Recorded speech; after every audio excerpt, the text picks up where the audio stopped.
Hello friends, ಎಲ್ಲರಿಗೂ ನಮಸ್ಕಾರ.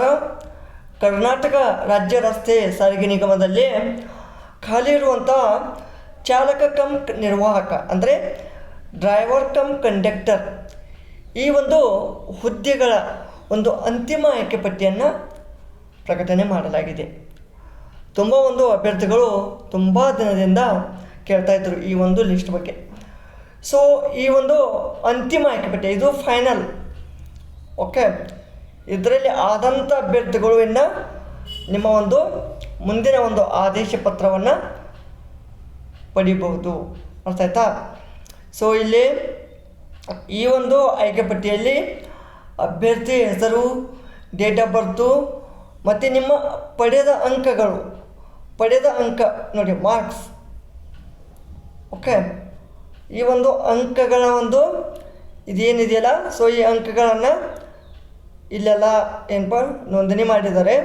So ನಿಮ್ಮದು ಯಾವ ಕ್ಯಾಟಗರಿಯಲ್ಲಿ ಆಗಿದೆ, ಸೊ ಈ ಒಂದು ಎಲ್ಲ ಮಾಹಿತಿಯನ್ನು ಕೊಟ್ಟಿದ್ದಾರೆ. ಇದನ್ನು ನೀವು ಚೆಕ್ ಮಾಡ್ಬೋದು. ಬಟ್ ನಾನು ಇಲ್ಲಿ ಹೇಳೋದೇನು, ಒಂದು ವಿಶೇಷ ಸೂಚನೆ ಅದ. ಆ ಒಂದು ಸೂಚನೆಯನ್ನು ತಪ್ಪದೆ ಇಲ್ಲಿ ನೋಡಿ. ನೀವು ಇಲ್ಲಿ ಕೆಲವೊಂದು ಷರತ್ತು ಮತ್ತು ನಿಬಂಧನೆಗಳನ್ನು ಕೊಟ್ಟಿದ್ದಾರೆ. ಆಯ್ಕೆ ಪಟ್ಟಿಯಲ್ಲಿ ಕೇವಲ ಹೆಸರು ಇದ್ದ ಮಾತ್ರಕ್ಕೆ ನೇಮಕಾತಿಗೆ ಅಥವಾ ಆಯ್ಕೆಗೆ ಯಾವುದೇ ವಿರೋಧವಾದ ಹಕ್ಕನ್ನು ಹೊಂದಿರುವುದಿಲ್ಲ. ಓಕೆ, ಆಮೇಲೆ ಸೊ ಈ ಒಂದು ಅಂಕಪಟ್ಟಿ ಜಾತಿ, ಆದಾಯ, ಕನ್ನಡ, ಗ್ರಾಮೀಣ, ಯೋಜನಾ ನಿರಾಶ್ರಿತ, ಚಾಲಕ ಮತ್ತು ನಿರ್ವಾಹಕ ಈ ಒಂದು ಪರವಾನಗಿ ಹಾಗೂ ಇನ್ನಿತರ ದಾಖಲಾತಿಗಳು ಸಂಬಂಧಿಸಿದ ಪ್ರಾಧಿಕಾರಗಳಿಂದ ಪರಿಶೀಲನಾ ವರದಿಗೆ ಒಳಪಟ್ಟಿರ್ತದೆ. ಸೊ ನೀವು ಯಾವುದೇ ಒಂದು SC ST ಆಗಲಿ ಮತ್ತು ಯಾವುದೇ ಕನ್ನಡ, ಗ್ರಾಮೀಣ ಯಾವುದೇ ಒಂದು ಮೀಸಲಾತಿಗಳನ್ನು ಕೋರಿದ್ದಲ್ಲಿ ಅವುಗಳ ಒಂದು ವೆರಿಫಿಕೇಷನ್ ಆಗುತ್ತೆ. ಮತ್ತು ಮೇಲ್ಕಂಡ ಅಭ್ಯರ್ಥಿಗಳು ಸುಳ್ಳು ಮಾಹಿತಿ ನೀಡಿ ಅಥವಾ ನಕಲಿ ಪ್ರಮಾಣ ಪತ್ರವನ್ನು ಕೊಟ್ಟಿದ್ದಲ್ಲಿ ಅಂಥ ಒಂದು ಅಭ್ಯರ್ಥಿಗಳನ್ನು ಏನಪ್ಪ ಕಾನೂನು ರೀತಿ ಒಂದು ಕ್ರಮವನ್ನು ತೆಗೆದುಕೊಳ್ಳಲಾಗುವುದು. ಅದೇ ರೀತಿ ಇಲ್ಲಿ ಮೇನ್ ಒಂದು ಇಂಪಾರ್ಟೆಂಟ್ ಪಾಯಿಂಟ್ ಏನಪ್ಪ ಅಂದ್ರೆ ಇದು ನೋಡಿ,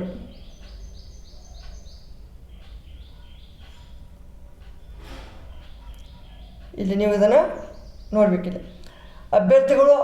ಅಭ್ಯರ್ಥಿಗಳ ಆಯ್ಕೆಯು ಚಾಲನಾ ವೃತ್ತಿ ಪರೀಕ್ಷೆಯಲ್ಲಿ ಗಳಿಸಿದ ಅಂಕಗಳು ಅಥವಾ ಅಧಿಸೂಚನೆ ಸಂದರ್ಭದಲ್ಲಿ ಚಾಲ್ತಿಯಲ್ಲಿದ್ದ ಮೀಸಲಾತಿ ನಿಯಮಗಳು ಮತ್ತು ಈ ಒಂದು ಎಲ್ಲ ಒಂದು ರೂಲ್ಸ್ ಪ್ರಕಾರ ಸೊ ಈ ಒಂದು ಷರತ್ತಿಗೆ ಇದು ಒಳಪಟ್ಟಿರ್ತದೆ.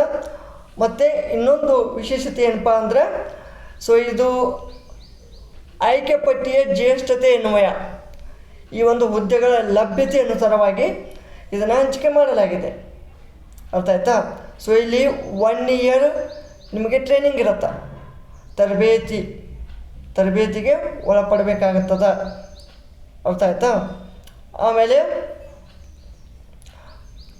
ಇನ್ನೊಂದು ವಿಶೇಷತೆ ಏನಂದರೆ ಆಯ್ಕೆ ಪಟ್ಟಿಯಲ್ಲಿನ ಅಭ್ಯರ್ಥಿಗಳು SSLC ಅಥವಾ ತತ್ಸಮಾನ ವಿದ್ಯಾರ್ಥಿಯಲ್ಲಿ ಕನ್ನಡ ವಿಷಯವನ್ನು ಪ್ರಥಮ ಅಥವಾ ದ್ವಿತೀಯ ಭಾಷೆಯನ್ನಾಗಿ ವ್ಯಾಸಂಗ ಮಾಡದ, ಇದು ಕನ್ನಡವನ್ನು ಫಸ್ಟ್ ಅಥವಾ ಸೆಕೆಂಡ್ ದ್ವಿತೀಯ ಭಾಷೆಯನ್ನಾಗಿ ಯಾರು ವ್ಯಾಸಂಗ ಮಾಡಿಲ್ಲ ಅಂಥ ಒಂದು ಅಭ್ಯರ್ಥಿಗಳು ಈ ನೇಮಕಾತಿ ಪೂರ್ವದಲ್ಲಿ ಈ ಒಂದು ನೇಮಕಾತಿಯ ಒಂದು ನಿಯಮಾವಳಿ ಅನ್ವಯ ಸಂಸ್ಥೆಯ ವತಿಯಿಂದ ನಡೆಸುವ ಕನ್ನಡ ಭಾಷಾ ಜ್ಞಾನ ಪರೀಕ್ಷೆಯನ್ನು ಒಂದೇ ಬಾರಿಗೆ ಉತ್ತೀರ್ಣರಾಗತಕ್ಕದ್ದು. ಅರ್ಥ ಆಯ್ತಾ? ಸೊ ಮತ್ತು ಈ ಆಯ್ಕೆಗೊಂಡ ಅಭ್ಯರ್ಥಿಗಳು ಈ ಒಂದು ಸಾರಿಗೆ ನಿಗಮಗಳಿಗೆ ವರ್ಗಾವಣಾ ಸೌಲಭ್ಯಕ್ಕೆ ಇವರು ಎಲಿಜಿಬಲ್ ಇರೋದಿಲ್ಲ. ಅರ್ಥ ಆಯ್ತಾ? ಸೊ ಇದಿಷ್ಟು ಈ ಒಂದು ಕೆಲವೊಂದು ಇಷ್ಟು ಮಾಹಿತಿ ಇದ್ದವು. ಸೊ ಈ ಒಂದು ಲಿಸ್ಟನ್ನು ತಾವುಗಳು ಚೆಕ್ ಮಾಡ್ಬೋದು ಈ ಒಂದು ವೆಬ್ಸೈಟ್ನಲ್ಲಿ ಹೋಗಿ. ಓಕೆ, ಈ ಒಂದು ವೆಬ್ಸೈಟ್ ಅಂತ ನಾನು ಡಿಸ್ಕ್ರಿಪ್ಷನಲ್ಲಿ ಬೇಕಂದ್ರೆ ಕೊಡ್ತೀನಿ. ಏನೇ ಒಂದು ನಿಮಗೆ ಕ್ವೇರೀಸ್ ಇದ್ದರೆ, ಡೌಟ್ಸ್ ಇದ್ದರೆ ದಯವಿಟ್ಟು ಕಾಮೆಂಟಲ್ಲಿ ತಿಳಿಸಿ. ಈ ಒಂದು ವಿಡಿಯೋ ಇಷ್ಟವಾದಲ್ಲಿ ಲೈಕ್ ಮಾಡಿ, ಕಮೆಂಟ್ ಮಾಡಿ ಹಾಗೂ ತಪ್ಪದೇ ಸಬ್ಸ್ಕ್ರೈಬ್ ಮಾಡ್ಕೊಳ್ಳಿ. ಧನ್ಯವಾದಗಳು.